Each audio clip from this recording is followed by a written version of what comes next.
Hi, everyone, and welcome to the SOA's Town Hall on COVID-19. I'm Joe Wurzberger, SOA Staff Actuary and Senior Director of Practice Support and Advancement. Today's Town Hall is being recorded and will be made available after the event on the SOA's COVID-19 webpage. Thanks to the many of you who have sent questions in advance. If you would like to ask a question of the presenters during the town hall, you can enter those in the box marked question/chat on the right. Each of our guests will give a short video presentation, and then we will move to your questions for the balance of the town hall. After the town hall, you will receive a short feedback survey to your registration email. Please take a minute to complete, and thank you in advance. It is now my privilege to introduce SOA President Andy Rallis.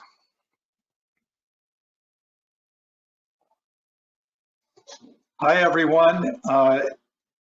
Thank you for joining us for this virtual town hall. I can say with confidence that we've all experienced a great deal of change over the last couple of months.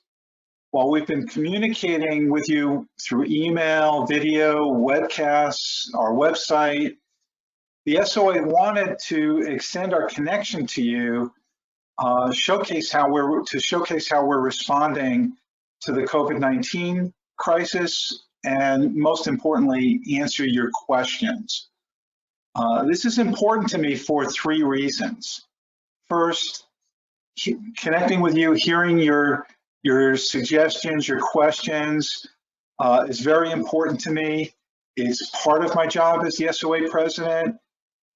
To look for opportunities to connect with our members and get their feedback. So this feedback through a town hall, I think normally I would have been looking for connections at maybe club meetings, at some of our conferences and symposiums. But through this town hall, it's still important. It gives me insights that I can take back to our board and help formulate our strategy regarding research, education, and professional development. Second, the COVID pandemic is a really fluid situation, one that requires all of us to constantly assess information and data. The SOA has been communicating with members, candidates, employers, universities, other stakeholders almost daily. Okay, and this will give us an opportunity to give members an overview of where we are today and where our information stands. Third, volunteers are really the lifeblood of our organization, and they help drive our innovation. The next three presenters represent thousands of volunteers working tirelessly to ensure the value that the SOA provides to you only increases as we meet and innovate in the face of this change. I am grateful to all of you for your leadership. I know many of you connecting to this town hall are volunteers, and I really want to thank you for your volunteerism. Our focus today is COVID-19 and the SOA's response in research, education, and professional development. And joining me today are three great volunteers, Max Rudolph, Jill Carpenter, and Jackie Lee. Max is a past SOA board member and has been integrally involved with the SOA's response to COVID-19. He built his career around ALM and risk management and has completed numerous investment-related research projects. He's also an adjunct professor at Creighton University. Jill is chairperson of SOA's Education General Committee and has a wide background in life insurance, including product development, financial reporting, and in-force management. She retired from Lincoln Financial Group last September after 15 years, so congratulations, Jill. Jill's been a volunteer for the SOA's Education Committee for more than 25 years, and thank you for that. Jackie is the SOA's Health Section Council Chair and Principal and Consulting Actuary in the Dallas office of Lewis & Ellis. She has over 15 years of health insurance experience, works with Medicare Advantage and commercial pricing, and is an opining actuary for multiple companies. Thanks again to all of you, and I look forward to joining you for the Q&A at the end of your presentations. And I'm going to kick it over to Max. All right, thanks, Andy. I'll be joining you here shortly. COVID-19 has really created an unexpected opportunity for research within the Society of Actuaries. It certainly wasn't a desired outcome, not something that the group was looking for, but research, especially staff, really hit the ground running. You know, and I've personally been very pleased with both staff and volunteer reaction to these opportunities. People have really stepped up. I want to give quick shout outs to Dale Hall, the Managing Director of Research at the SOA, to Jeff Beckley, the Chair of the Research Executive Committee, and also to Andy and the rest of the executive team for the great job communicating that they've done. And today's presentation is an additional part of that I really appreciate that he and the group have set that up. The key part of the research focus has been on these research briefs on COVID-19. One is coming out today. They're regular updates, either weekly or bi-weekly. And then we do podcasts that go along with it. And I know the podcast came out this morning, and you can listen to that at Research Insights after we're done here if you choose.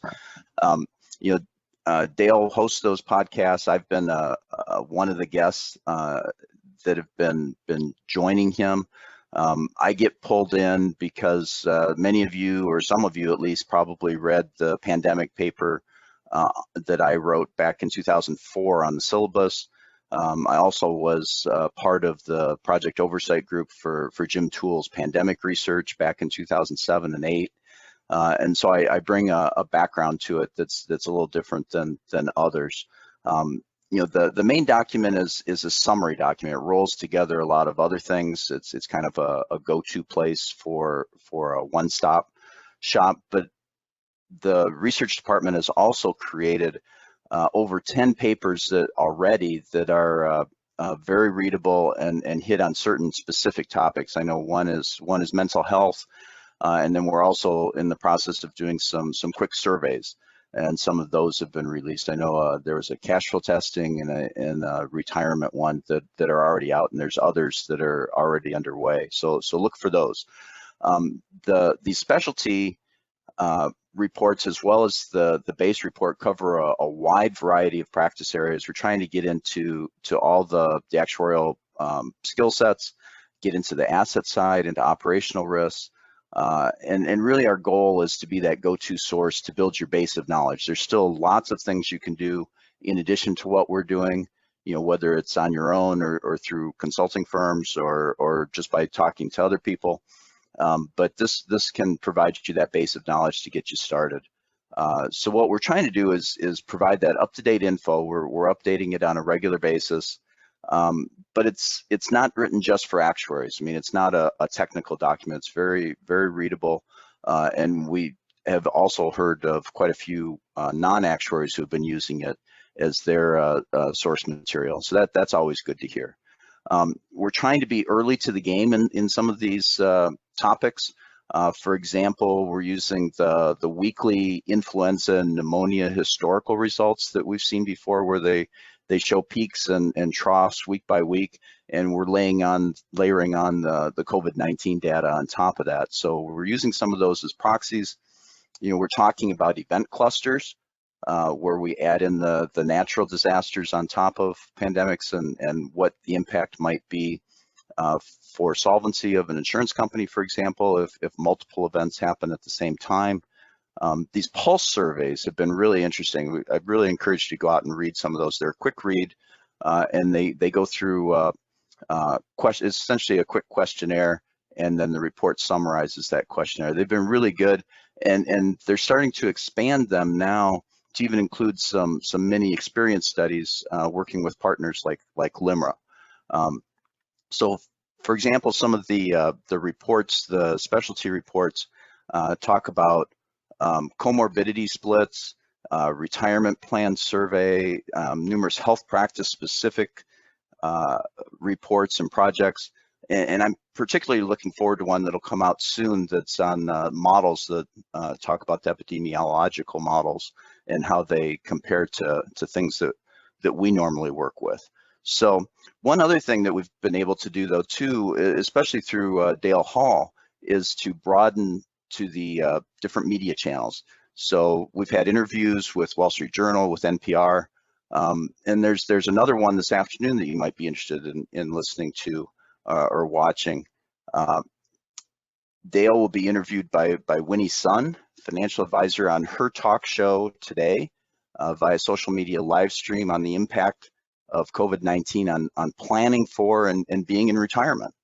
So the live stream is at 4:30 Eastern on Winnie's Facebook, Twitter, and LinkedIn pages, and you can visit the SOA's social media pages for links. I know I saw some last night out on Twitter and LinkedIn, so I know those are out there. So what's in it for actuaries? What is this research? How is it going to help us? It's, like I said, it's that one-stop shop.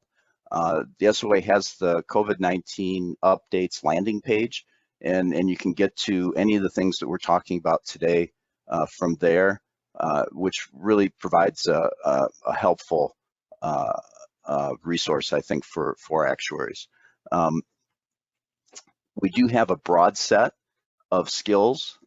These research reports help to tie that together, maybe taking your liability knowledge and tying it in with how the pandemic has impacted on the asset side as well.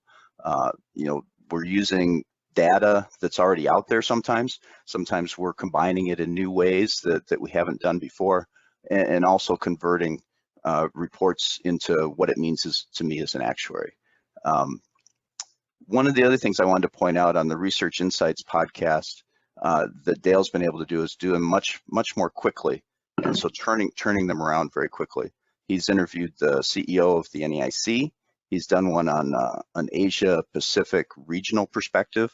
You know, he does a great job, and I know I learn something every time that I listen to one.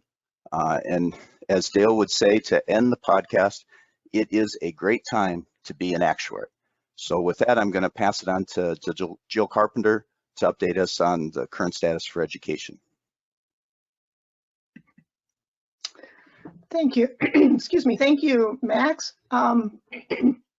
So to ensure the safety and health of our candidates and volunteers, the Education Committee has needed to make a lot of important and difficult decisions over the last several weeks and months. You know, we've postponed exams. We have had to cancel some gatherings. Some of our in-person education meetings have been moved to virtual meetings. We are moving to remote learning for our professionalism courses beginning this summer. And we've been communicating frequently to our candidates and volunteers through direct email, on the website. Also, as Max mentioned, the COVID updates page on the SOA website. Excuse me. With respect to the preliminary exams, as you know, most of those are offered through Prometrics, computer-based testing. Prometrics closed their North American offices beginning in the middle of March. They have just reopened a number of the ones in the United States effective today,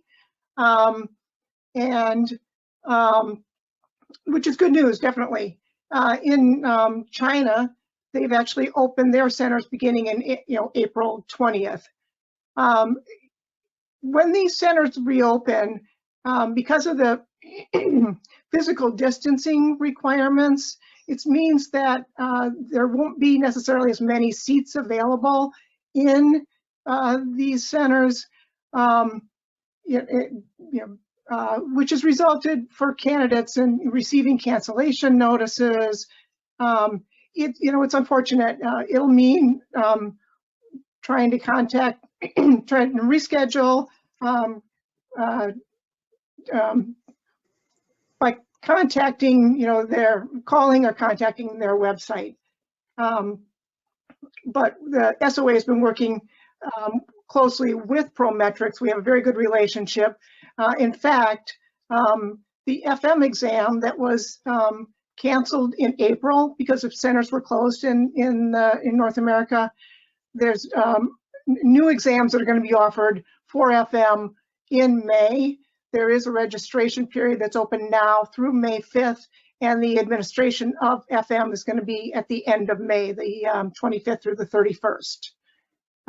With respect to the written answer questions, the fellowship exams, those exams should have been taking place, the spring exam should have been taking place this week. We have postponed those exams to the middle of July. This information's been communicated to candidates.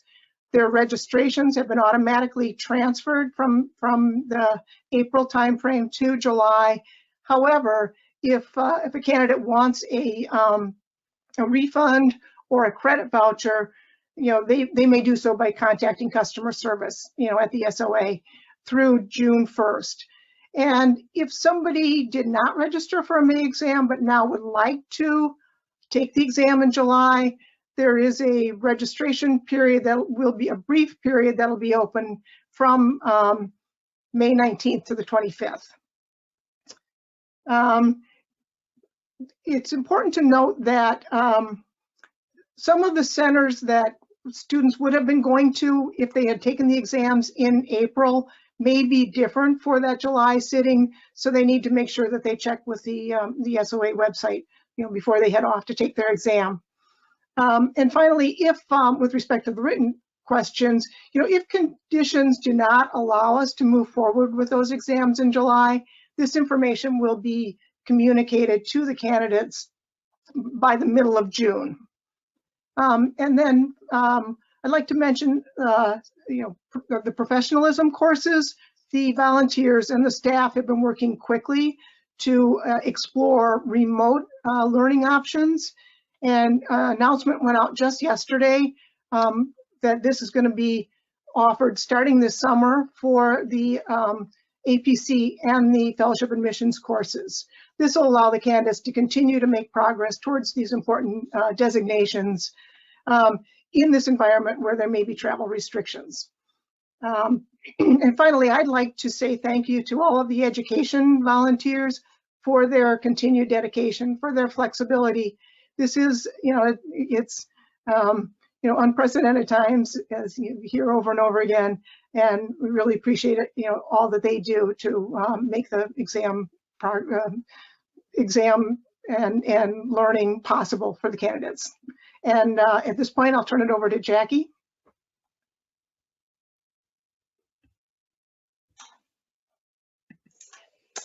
Hello, everyone. I'm Jackie Lee, Chair of the Health Section Council. I'm going to discuss the changes for professional development.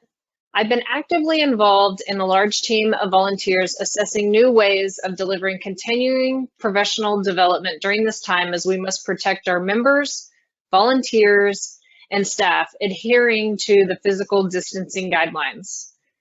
Our focus is on preparing new professional development learning opportunities to keep members on track with CPD requirements and keeping you connected with your peers and content vital to all of your jobs and your positions. Next week, on May 4th and 5th, we will be hosting the Life and Annuity Symposium virtually. It features 2 days of sessions, and you can choose to attend one or both of the days. There will also be a follow-up session where there will be a 6-part webcast series. This webcast series will consist of 18 webcasts that will be grouped into 6 different topics. For each of the days, which corresponds to a topic, there will be a triple feature of 3 consecutive webcasts for that topic. This will allow members to receive the most of the content that was originally planned for the in-person meeting in St. Louis. For those that have registered for the meeting, the SOA also has created a new engaging microsite that will have bonus content available to you during the virtual symposium. In June, we are hosting the health virtual meeting for 2 days on June 8th and 9th. With interactive sessions, games, and we're even going to be able to do our traditional 5K or fun run. We're really looking forward to this, and it's very similar to LAS, where we are trying to pack in as much information as we can during the 2 days. There will also be a follow-up 10-part webcast series where we will have themed topics over 10 different days with 3 sessions of content on each day.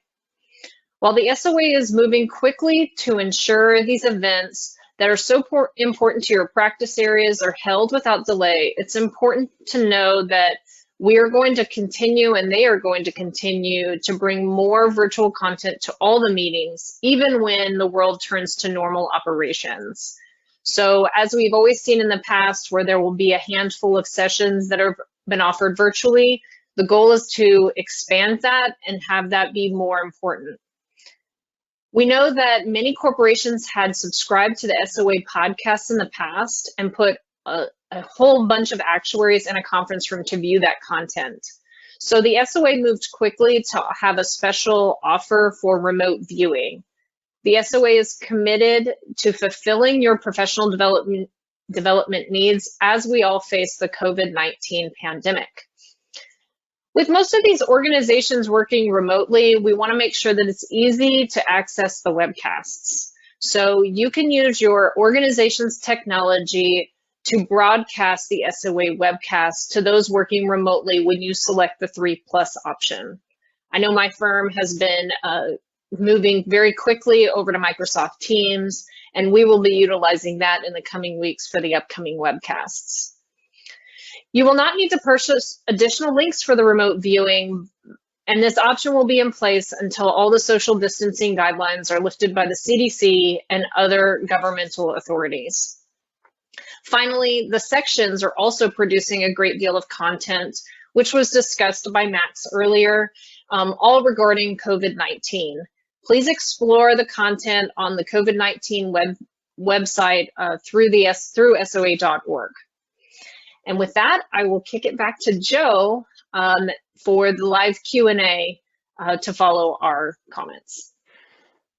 Thank you very much, Jackie. And I believe we're about to bring all 4 of our panelists back up here. Thanks to all 4 of you, both for the great information and for achieving our goal of leaving over half of the hour to questions.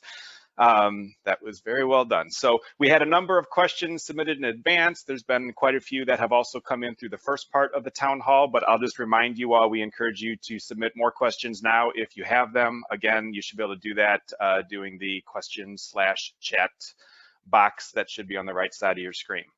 So the way this is going to work, I'm going to do my best to direct each question to the person who I think is the best person to answer, but I would encourage the other 3 of you to add in your thoughts after that, if you have any, because some of these topics are maybe a little broader and you all have a pretty diverse set of experiences at the SOA. I think you would have things to add. So Jill, you get the first one. First question for you is, how will the grading of exams be affected by COVID-19?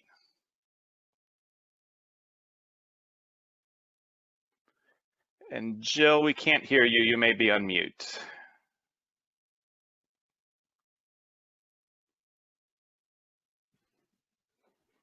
All right, how's that? Better? That's good. There you go. There will be no changes to the way the exams are graded, the process and the protocols. You know, our volunteers are involved in the process, and you know, rigorous attention's paid to all of the details. So no changes on that front. Very good. Okay. Jackie, the next one for you. You spoke a bit about LAS and health in terms of SOA meetings, but what is the status of meetings later this year, like the annual meeting, ValAct, and Predictive Analytics Symposium? Well, as you can imagine, the event planning industry in general has been just turned upside down. Everyone's top priority is safety, from members to volunteers and staff. And so the SOA is carefully monitoring all issues involved in making these kinds of decisions. We're also considering what employers are doing and asking for. I know that many employers have put travel bans on for their employees, and so that's being considered and taken into account as the SOA learns of that. So as of this point in time, the SOA is committed to moving forward with both of the remaining large meetings for the year to be in person. That would include the Valuation Actuary Symposium, also we call it VALACT, and the annual meeting. But as I discussed earlier, they will include more sessions delivered virtually than that has ever occurred in the past. Some organizations, as I said, have travel restrictions, so we need to just make sure that we're trying to account for that because some may not be able to travel. As I mentioned, the SOA is prepared to deliver this so that you can get your CPD requirements. And while we're really upset that we can't be in person for LAS and the health meeting, and we hope that things will go back to normal so that we can get that really valuable face-to-face interaction, we're hoping to really try to cultivate some of that digitally online as long as it's necessary.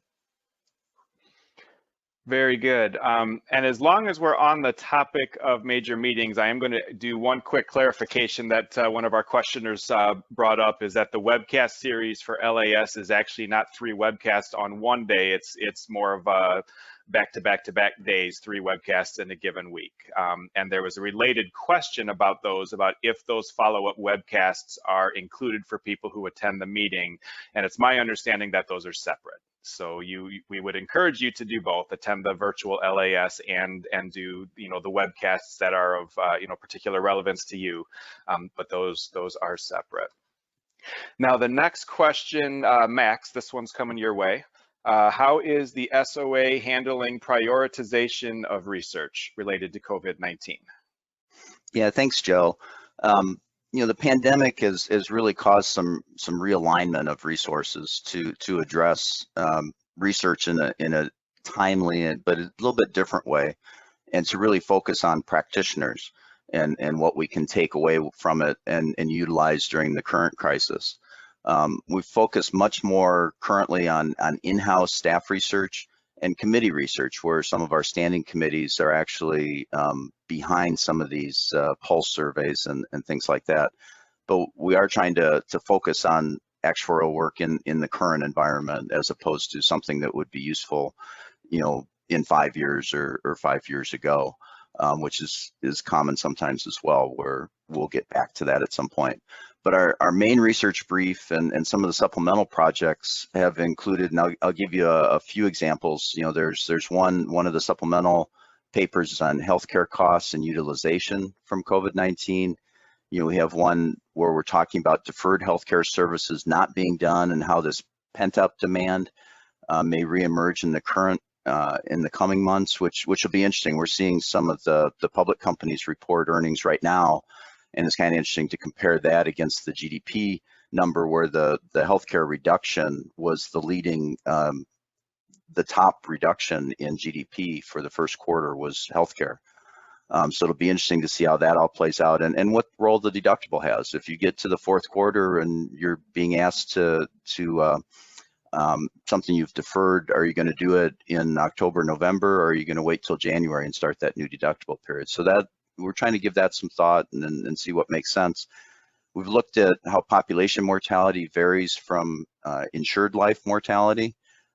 Here's a hint: it's the insured mortality is lower. Probably doesn't surprise anybody on this call. We've also looked at retirement risks that get heightened due to the pandemic. I mentioned in the earlier session the mental health stresses is another report, and then looking at population models for infections and deaths and how they work and how they're validated and updated. The staff and volunteers are really dedicated to continuing the strategic research initiatives that have been started. And while some of the projects are paused, and I have several of those, so I'm eager to get back to them as well, but we're constantly assessing the landscape, and hopefully we'll return to evaluate any of the projects that have been paused for the short term and get back to them. I know I've got a number of climate projects that I'm just dying to get back to, so I'm looking forward to that as well. Thanks, Joe. Thank you, Max. All right, Jill, next one's coming your way here. With physical distancing requirements, does it mean that some candidates will experience delays in sitting for exams due to limited capacity at testing centers? So I guess the short answer is yes. As I mentioned, Prometric is meeting the physical distancing requirements, and basically, roughly, in a lot of cases, half the seats are available that were available. So that may mean trying to reschedule, juggling. The SOA has some priority with Prometrics, which is helping a little bit, but Prometrics offers exams to a number of other professional organizations. The other option for candidates is to see if there's another exam center that is not too far away. So, again, we're hoping things will improve, but, we're doing the best we can at this point. Very good. Thank you, Jill. Jackie, I like this one. Why should I attend a virtual meeting rather than pick and choose webcasts? Well, definitely for the health meeting, Joe, you get to run in the 5K, the virtual 5K. But in seriousness, we're working really hard at the health section for the health meeting, and I know that for the LAS symposia, they're doing the exact same thing. We're trying to make the experience more unique than just a series of webcasts. We want to be able to connect and engage with you and have you engage with other peers. So it can be just as close as we can to in-person as possible. I know for the health meeting, we're going to have some special features in between breaks. And so that's going to be something that you can look forward to that you wouldn't, necessarily get in just a webcast that we typically do. But as always, we're going to be committed to making sure that the education content is as high quality as we normally can, but I'm excited. I think that I've grown as an actuary trying to work on my communication skills through these Zoom calls left and right. And so I know that we can definitely make these meetings engaging and a good opportunity as best we can operating under this environment. Thank you, Jackie. I did have a question or request that we explain that the 5K, the fun run, is a charity fun run. So another reason for people to consider participating virtually in something that I think is going to be fun and carrying on an important tradition for us. It also is going to benefit some charities. So check those details out.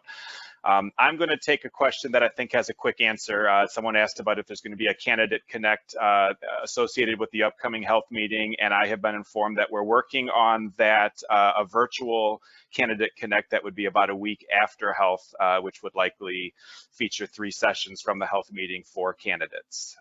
So quick question and answer there. Jill, this one I will direct to you.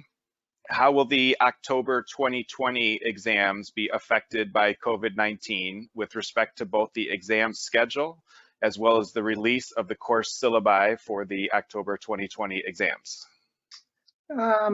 Good question. The pandemic is pushing us to look beyond our current models for administering exams and courses.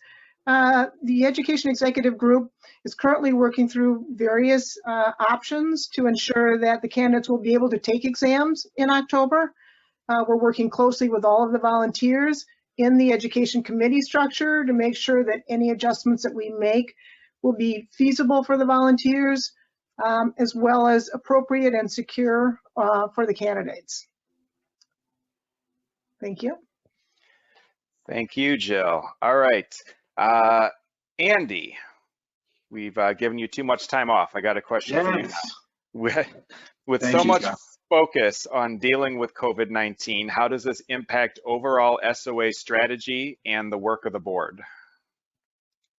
Well, the board has been engaged in looking at really the forces that have been shaping the profession. There are a lot of forces in play, advances in technology, globalization of the profession. I've talked about some of these things before. And the board has been working hard on reimagining its strategy on how the SOA delivers services.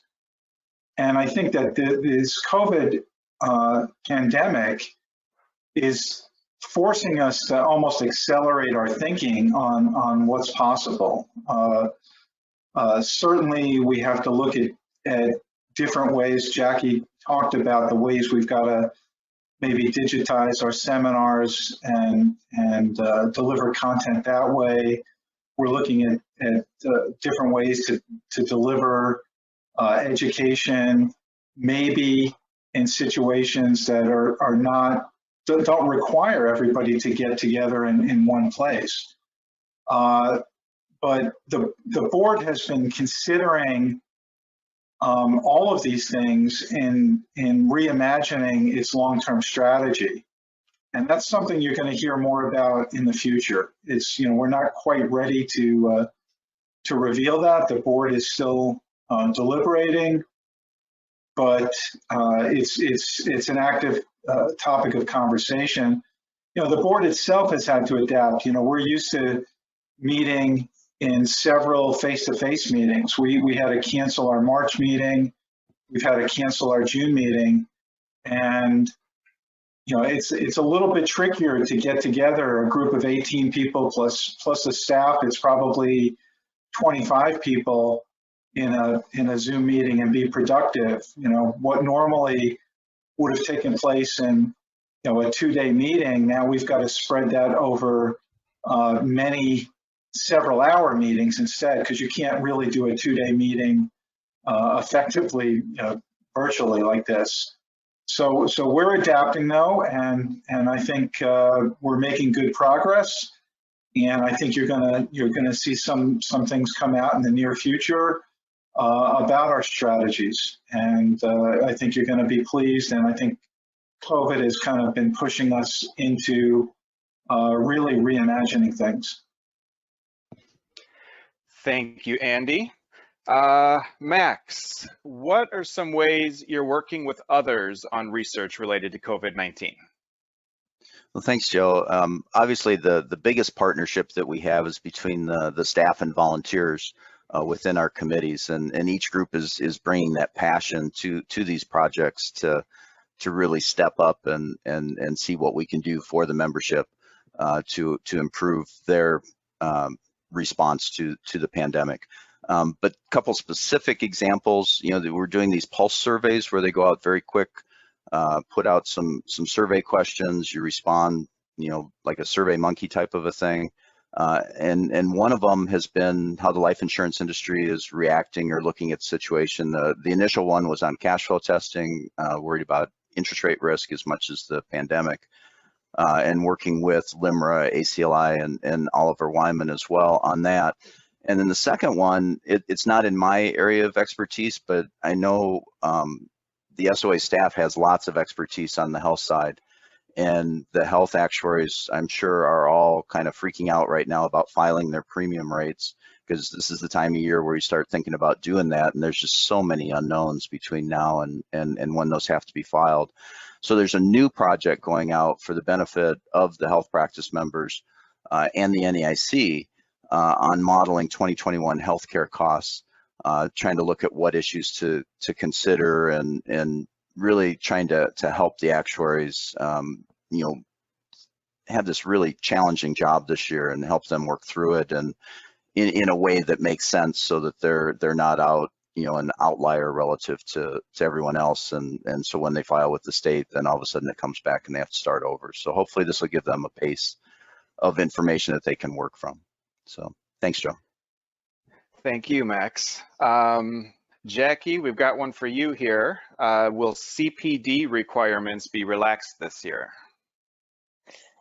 That has not been actively pursued at this time. I think with all of the virtual content that we're really pushing forth, that really were not available in the past, I almost feel like we are working to do our best to make sure that we have as many opportunities for continuing development for all of our for all of our members. Another thing to keep in mind is that self-study is also highly relevant to your jobs. And so don't forget that that's another way that you can satisfy your CPD credits if you aren't able to attend the in-person meetings. Thanks, Joe. Hey, Joe, can I jump in on that one as well? Absolutely. You know, especially because of the pandemic, there's so many things out there right now that are available, both on the you know, from consulting firms, from you know, I see on the asset side, so I see some additional things that maybe other people don't. But I'm up over 40 hours of CPD already, without counting anything that I've read, any classes that I'm teaching, any of that kind of thing. It's not that hard to get to the requirement. And yeah, I'd much rather be in person and having the interactions, but it's not that hard to come up with CPD over a 12-month period to meet the requirement, to meet the minimums at least. Yeah, and I guess I'll also say that the podcasts, I've enjoyed a lot of Dale's, but all the sections put out podcasts. And I know at the health section, we've been really pushing to do them frequently. And then on top of this pandemic, we've been doing them even more frequently. So I know that that's also available, especially if you're challenged with being able to sit and read for long periods of time, you can also listen. Thank you to both of you. So I'm going to direct this next one to Andy, but I'm also going to give a warning to Jill. So we've gotten some nice comments about this town hall being helpful. So thank you for those of you who have put comments in about that. The suggestion was to do another one of these, and I'll talk to some of my colleagues about it. If we did, it could all be on education. Jill, there is a barrage of questions about to come your way, so take a drink of water while Andy handles this next one. Andy, this is a two-parter. One of the parts is perhaps a bit more serious than the other. First of all, what do you see as employment opportunities for actuaries given COVID-19? And then secondly, do you think the US Open will be played this year? Oh, wow. This is tough. Look, employment opportunities, there have been trends, and I think that, you know, the pandemic is perhaps accelerating some of those trends. We see, I think it's almost a barbell. We see, at least from my perspective, strong demand for senior level experienced actuaries, and I think this pandemic further highlights the value of having very seasoned people. You know, people who can look at this. All of this information, I mean, no kidding, Max was talking about how much information is out there. I probably read an hour a day information about the pandemic, but you need somebody that can, you know, kind of triage that information, decide what can be trusted, what is, you know, maybe, you know, just not trusted, and how it applies. So you really need senior people who can do that. And so I think that the demand is strong for senior level actuaries. And on the other hand, I think at the entry levels, this is also a trend where there's a strong competition at entry levels for, you know, our candidates are being pulled towards data science, and you know, the data science may apply outside of our traditional industries. So insurance industries, pension, retirement, you know, PNC, all of our traditional industries, but data science is applied broadly in just about every industry now. And so I think that there's strong demand for people who have these skills, but it may not be within the traditional actuarial setting.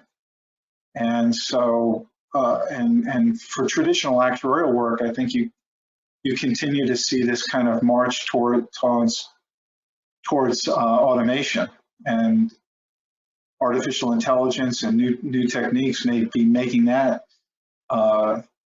continuing to challenge our traditional employment models. So I think the pandemic has slowed down hiring. Many employers are reluctant to add staff at this point because they have to wait and see how the situation plays out for their firm.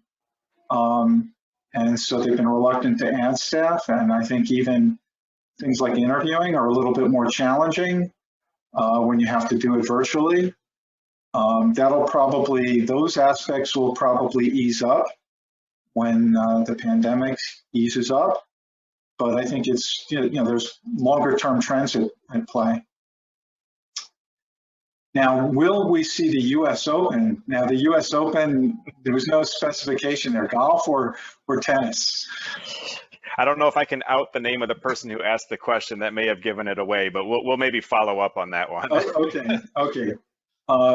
Look, there's a lot of speculation about how the virus will play out over the summer months, if it'll behave like a traditional flu and subside a little bit with the warm weather.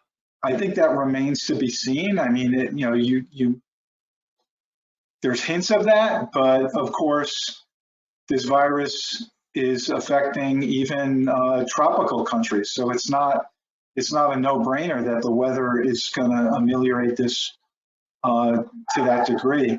And I think organized sports, I mean, we've seen some speculation that organized sports could come back, but without live spectators, just televised. And so.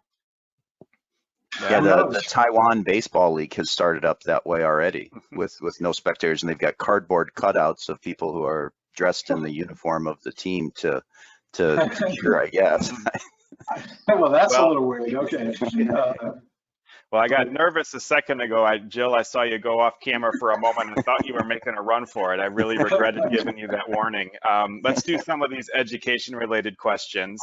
The first one is there any thoughts of allowing those who participate in the virtual FACs in 2020 to join the celebratory dinner at an in-person FAC in 2021 so they can celebrate achieving their FSA with their peers and families? I'll say this question was asked by a lot of people, so I think this is top of mind. Do you know anything about that? I don't know anything. I don't know the answer to the question, but I think it's something that we'll definitely take into consideration. I mean, that's a really important part of the FAC. So definitely. So Jill, let me jump in there. If we can't do a live FAC or have some of the traditional events like the celebratory dinners, I think that there would be every intention that we could fold that into one of our other events when we come back online, something like the annual meeting. If we could do certainly an FAC celebratory dinner at the annual meeting, assuming we have the annual meeting, I think that would be a fantastic way to acknowledge new fellows. I'd suggest not doing it the first night. Okay.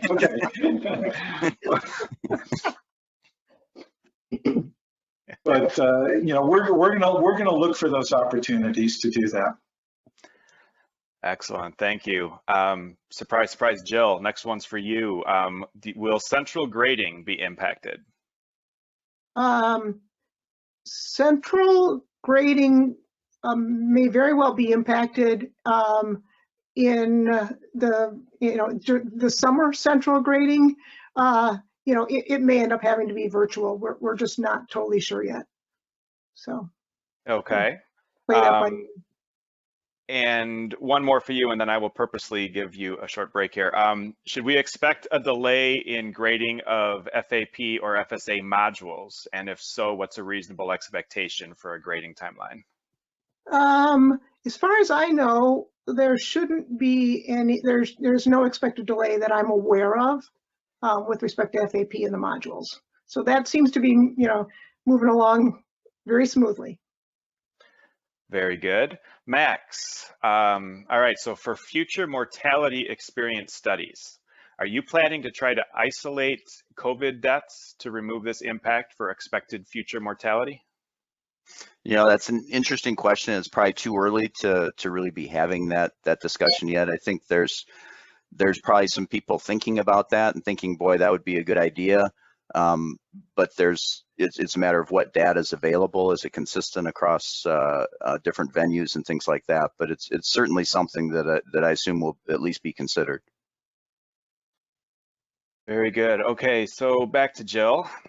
Regarding the SOA's approach to how handling timelines for exams, this person's expressing that some concern from members about tight turnaround times. The example they give being the release of spring sitting results and then corresponding fall sitting date. Just that some of the prep for these exams can't be done in a short time frame. So anything about the SOA's approach to timelines? I mean, once you move those spring exams back a couple of months, that, you know, shortens the time that the students have to study for the next one. Exam grades will be released, I believe the date from the summer, on September 8th, and the registration for the fall exams has been pushed back a little bit until September 28th. So there's definitely time to get your results and register. The study time is a little tight. You know, students can always start to study before they get their results. Good point. All right. And sorry, I was trying to pick through some of these next ones here. So I'll give Jill a short break again, and then we will come back to you. Max, has the SOA been able to bring insights to, and I think this person asked the questions just to see if I can pronounce this word. Has the SOA been able to bring insights to epidemiological models being used by chief medical officers? Yeah, there's one of the research projects, the supplemental papers is actually dealing with that right now. And I actually just saw a draft of it yesterday. So yeah, we're trying to get into that side. There's just so many of them out there. There's, I heard on a call yesterday, we were talking about one source talked about 6 different models out there, and then somebody responded, well, no, there's this other source that shows 12 models out there. And, you know, and I've read about models that aren't on either one of the lists. So it's a matter of, you know, trying to put something out that's useful so you don't get into every single one, but you can talk about the methodologies and talk about the shortcomings of the methodologies. So yeah, we are moving in that direction. And if, you know, the paper comes out and it doesn't address what the asker was looking for, you have them follow back up and say, hey, here's an idea for an additional report. And I would say that, you know, to anybody, if you have some ideas for what research could be done, you know, throw it in the pile. And we'll see which ones bubble to the top. Thank you. So I will point out that I am keeping an eye on the time. We've got just a few minutes left for these questions, so it's becoming clear we will not be able to get to all of them. So I want to rest assured people who have asked questions that haven't been answered, we are recording all these questions. We will make a point to address them. It just won't be during this during the few minutes that we have left. Maybe a couple quick hitters for Jill before we wrap things up. Will there be any adjustment to the July 2022 FSA deadline for transition credits? We have not made any decision with respect to that. So I'd say at this point, probably not, but we won't rule it out. Okay. Not sure that you'll have an answer to this question, but I will ask it. When can we expect COVID-related material to be on the syllabus? That's a good question.